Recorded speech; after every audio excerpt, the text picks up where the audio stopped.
जब आप सल्लल्लाहु अलैहि वसल्लम को इस कीमत का पता चला, उन्होंने अपने सारे सहाबा से कहा कि अपने भाई सलमान की मदद करो। सारे सहाबा ने मिलकर हजरत सलमान को खजूर के पौधे दिए, यहाँ तक कि 300 खजूर के पौधे जमा हो गए, जिसमें सबसे ज्यादा पौधे ऑफ कोर्स हजरत उस्मान रज़ियल्लाहु अन्हु ने दिए थे। सल्लल्लाहु अलैहि वसल्लम। बल्कि इन 300 दरख्तों के लिए जमीन भी हजरत उस्मान ने अपने रज़ी पैसों अल्लाह से तआला खरीदी अन्हा। थी।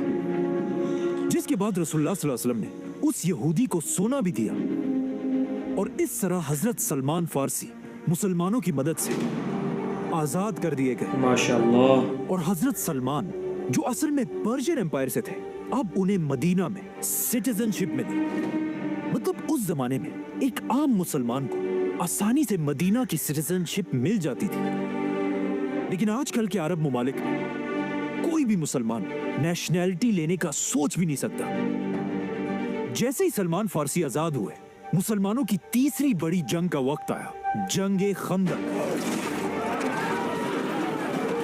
जब मक्का का सरदार अबू सुफियान 10,000 की फौज लेकर मदीना पर खंदक। हमले की तैयारी कर रहा था, जब इसकी खबर मदीना तक पहुंची, आप सल्लल्लाहु अलैहि वसल्लम ने सारे सहाबा को जमा किया और उन सब से पूछा कि हम इस 10,000 की फौज से अपने मदीना को कैसे डिफेंड कर सकते हैं। जिस पर सब सहाबा अपनी राय देने लगे, लेकिन इनमें ऐसी एक भी राय नहीं थी जो 10,000 की फौज से मदीना को बचा सके। आखिर इस महफिल में एक सहाबी की आवाज आई, जिन्होंने कहा कि मेरे पास एक आइडिया है।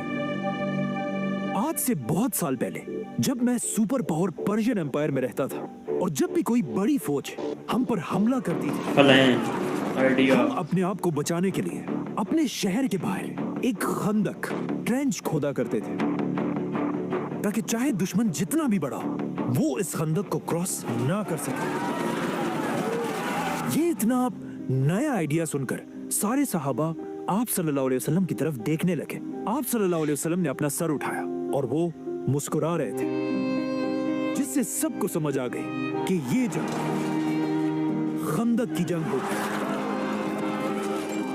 मदीना के मुसलमान हजरत सलमान के इस आइडिया से इतना इंप्रेस हुए, जिस पर मदीना के अंसार कहने लगे, सलमान अल्लाह। हमारे ग्रुप से है, क्योंकि वो हिजरत से पहले मदीना में रहा करते थे।